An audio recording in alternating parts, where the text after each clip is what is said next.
Imagine holding a seed. You bury it in soft, rich soil, water it daily, and bathe it in light. It grows, reaching, thriving, rooted. Now take the same seed, plant it in dry, acidic dirt. No water, no sun, surrounded by toxins. It withers, fades, dies. Not because the seed changed, but because the soil did. Your Iman is that seed, and your environment, the friends you choose, the content you consume, the world you let in, will either nourish or poison your soul.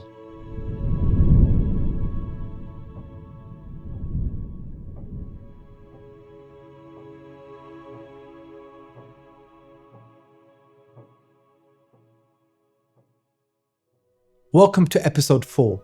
Today, we explore the fourth strategy, the soil of your soul, how surroundings shape certainty. The Quran speaks not just to minds, but to hearts shaped by surroundings.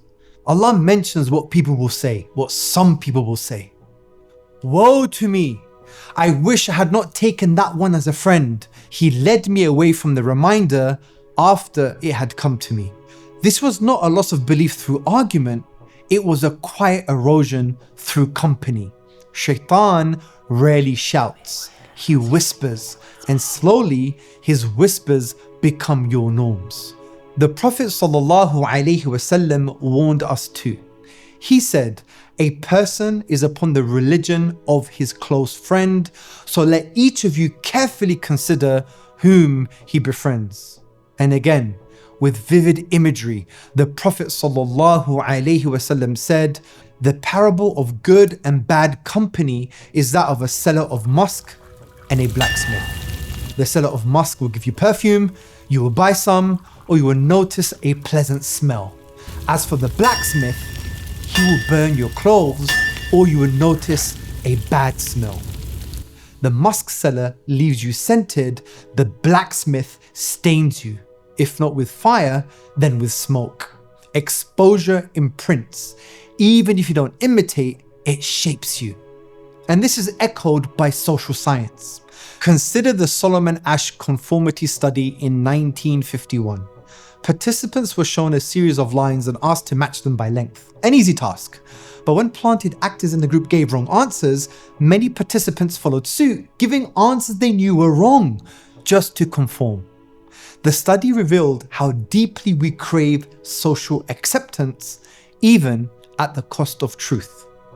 Also reflect on the Stanford prison experiment in 1971. Volunteers were randomly assigned roles of prisoners and guards in a simulated prison.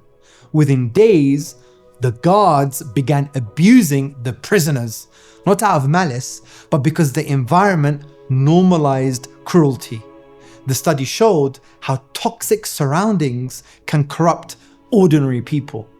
And think about the NYU Cornell social media study in 2020. By analyzing user behavior on platforms like Facebook and Twitter, researchers found that consistent exposure to specific content gradually shifts users' beliefs, politically, morally, and spiritually, without deliberate reflection. The study demonstrated how digital environments quietly shape our convictions. The conclusion is simple. Environment is not passive background noise. It is a powerful sculptor reshaping your moral compass, not with arguments, but with repetition, quietly, daily, relentlessly. One of the stories in the Quran that continues to captivate my heart is the story of the people of the cave. They were a group of young men, youth, full of potential, who refused to bow to falsehood, who stood against the tide of polytheism and proclaimed the truth. There is no deity worthy of worship but Allah. And Allah says about them, indeed, they were youths who believed in their Lord, and we increased them in guidance. Fearing persecution, they fled the city and took refuge in a cave. They gave up the comfort of their homes, their status, their security, all for the sake of truth. And Allah responded to their sincerity not just with protection, but with a miracle. So we cast a cover of sleep over their ears within the cave for a number of years. Allah caused them to sleep for centuries, preserving their bodies, their souls, and their legacy. But here is what amazes me even more. The Quran mentions a dog with them, and their dog stretched its forelegs at the entrance. A seemingly insignificant creature, a dog, an animal often seen as a lowly, impure, and unwanted in most sacred spaces. Yet Allah honored it. He mentioned it in His eternal revelation alongside the names of the righteous. Why? Ibn Kathir, the great exegete, posed this question and gave a profound answer. He said, the dog was not noble in of itself, but because it chose to be with the righteous, Allah honored it. Because it was in the company of the people of Tawheed, Allah included it in their divine protection. Let that sink in.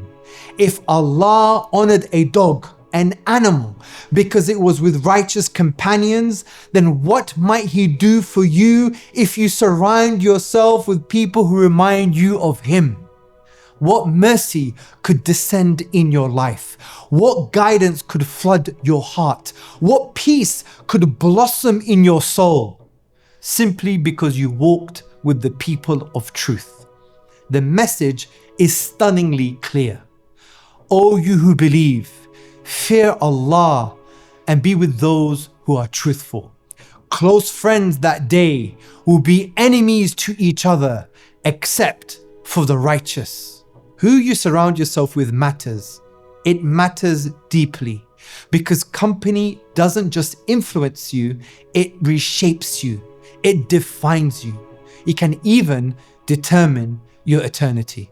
So ask yourself, if a dog was saved simply by sitting at the feet of the righteous, who are you sitting beside?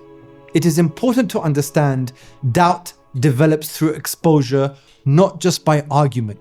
Most people who drift from Islam don't say, I found an argument I couldn't refute. Instead, they usually say, I just didn't feel connected anymore. Everyone around me thought differently. It just faded. The Prophet ﷺ said, the heart is like a feather in an open field, turned by the wind as it pleases. So if your soul lives in storms, don't be surprised when it starts spinning. And consider the digital soil. Your environment isn't just who you meet, it's also what you scroll. What videos fill your nights? What jokes make you laugh? Who do you follow on TikTok, Instagram, YouTube? What stories are shaping your thoughts on love, gender, purpose, success? Every post is a seed. Every meme is a message. Each feed is a stream of influence, either feeding your fitrah or fogging it. As Allah says, and do not incline towards those who do wrong. The thing is, the danger isn't always direct. It's the slow drift. So, what happens in a toxic environment? Over time, you start hiding your Islam to fit in. You justify what you once called sin. You feel ashamed of hijab, prayer, purity. You crave acceptance over obedience. You forget how sacred submission once felt, and then one day, you look at yourself and wonder, when did I lose my faith? You didn't. It was leaked. Day by day, click by click, laugh by laugh. Not because Islam changed, but because your environment changed you. Islam never asked you to live in a cave. It calls you to discernment. Surround yourself with people who remind you of Allah. Follow content that elevates, not erodes your Iman. Feed your soul with Quran, dhikr, dua. Balance digital exposure with spiritual renewal. You can't thrive in toxic soil, but you don't have to fear the forest. Clean the soil, choose the light, guard your seed. Here is a final reflection and takeaway. Ask yourself, what is shaping my Iman right now? Who do I walk with online and offline? What voices am I giving authority to? Is my heart drifting or deepening? The Prophet ﷺ made this dua.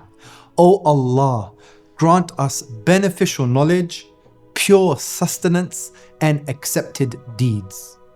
Brothers and sisters, purify your environment because your Iman is not made of stone. It's not immune, but it is renewable. It just depends on where you plant your soul. Let's walk this path together.